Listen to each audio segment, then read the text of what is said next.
Hello students, how are you? I'm here going to do a little drawing demonstration for you. It should take about 5 minutes. What I have set up is just a little still life. As you can see, it's just a white box and a little round cylindrical tube of varnish, and I have just a white piece of paper and some basic tools that I just want to run through and give you a little basic drawing demonstration. Now, as I mentioned, I have just basically a pencil. This is a Tough Stuff kneaded eraser. It's just a pencil shaped eraser. I have here what's called a kneaded eraser. It's like this gummy thing, and I'll show you how that works in a minute. I have a smudging stump, which is just basically rolled pieces of paper, and I have just a regular white Staedtler eraser. Now, when you're starting a drawing, the thing to think about in terms of your approach should be very vague, right? Maybe you begin with just a general understanding of the objects that you have in front of you, keeping things extremely loose, right? I used to always tell my students, and I'll tell you today, that drawing is a lot like marriage, the process of getting married. First, you start off dating a person. Just going out for lunch. Lunch is a good thing to do because you can always leave. There's no commitment to any sort of thing. You can see if the person's a wacko or not.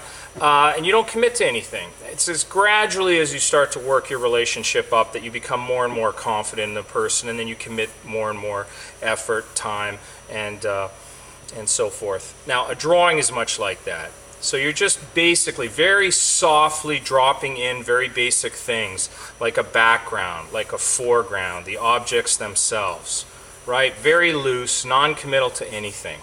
And as you start to look at your drawing and develop it, you start to pick out things such as light and shadow, and even those things that seem dark as in the background, maybe you don't even want to put those things in as dark.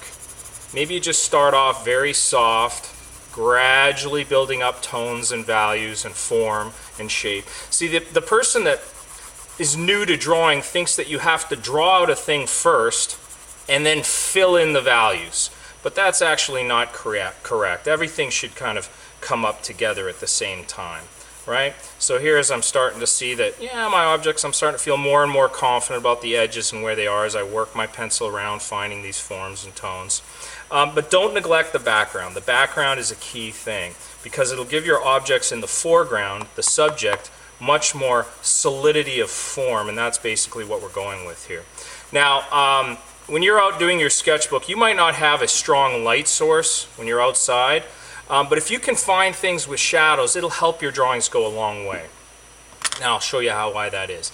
Now, bringing in my smudging stump, this is a tool that all it does is kind of speed up the unification of a surface. So if you want to maybe make your, just smudging with your finger, but it's using just this rolled piece of paper to build up these tones and values very quickly.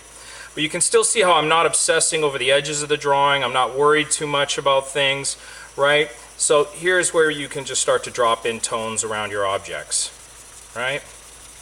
Right? Finding that shadow shape that falls down your objects. But you can still see, even in this demonstration, I'm not too worried about the shapes themselves. I'm just what's called blocking things in, simplifying objects. Now, as I look at my object, I'm thinking, yeah, I'm much more confident about where I want everything to be. And with different degrees of pressure, you can really press on this thing. The smudging stump is meant to be very dirty, so keep it dirty. Right? Now, as I go back into my object with my pencil, I'm starting to say, yeah, you know what? I think I've got it. Now I can start to commit a little bit more to my lines.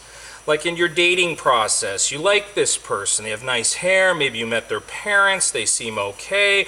Now maybe you start to commit a little bit. You start to see some of those dark lines. You're starting to put them down. See, people that are new to drawing start to think that these lines are the first lines you put down. But in point of fact, they're the last lines you put down. Now over here, we have a little bit of a test for you. This thing over here is called an ellipse, and it's these round shapes that are kind of difficult to do. There is a little bit of a technique and a trick to it. If you find a center line that runs down your object, you can kind of see and measure to find that you have the center of a thing. And then a cross line through here will give you this cross shape through your ellipse, and then you can kind of measure out how each of these should kind of be equal. And obviously this cross shape doesn't have to stay there. You can take that out when we get to the erasing stage, which is coming up pretty quick. Alright, so now you can start to see that things are starting to solidify. Now this is where things like this come in, this kneaded eraser. Now this is an eraser that won't really bring a dark line out of their paper, but you can use it to softly shape your objects. If you just need to take out little bits of marks, not totally eradicate a mark. That's what you'd use one of these white Stadler for. If you absolutely need to move something out of the way, this object, you can dig in deep, it'll leave a little bit of a residual effect, and you can just clear that out. But that's what these things are for, is not to take away something, but to move a drawing forward. And you can start to see here, just with these rudimentary marks, that your objects are starting to take on a really solid shape and form. And that's just basically observing correctly light and shadow. Don't ever neglect the shadows, because it's the shadows that are going to give your objects that definitive shape and form, right?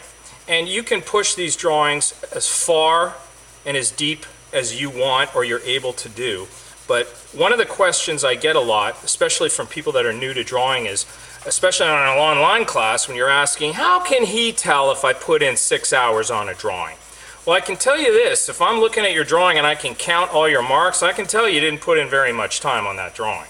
And how long have I been drawing this for? About 5 minutes? So consider that. You could set yourself up, do just a 5-minute drawing and see how far you get. And then you can kind of compare and understand that it's very easy for me to judge how much time you put into a drawing. But basically, this is where you want to go. The thing to keep in mind is put your pencil down, make marks, put in the time.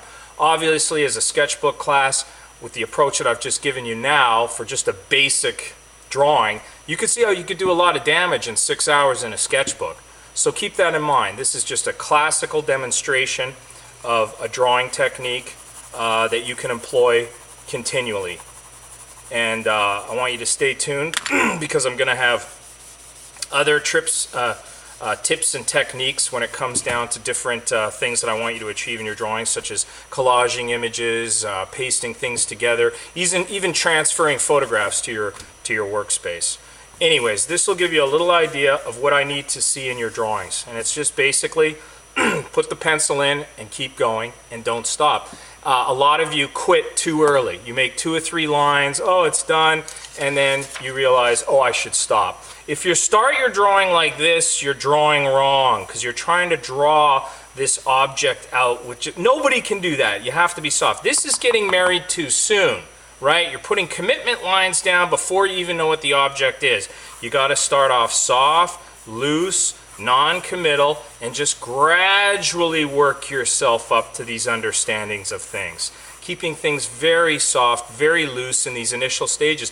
And a line like this that you need to correct, it'll be a lot easier to move that line out of the way if it's not all dark and stamped and tattooed onto the paper like this line. That's just going to be a nightmare. What you're doing is you're cutting yourself off from the opportunity to correct and grow with your drawings. So keep this in mind, and don't be too overambitious. Set up a couple things and just do a couple of sketches and drawings and see how you do. And we'll take it from here next time.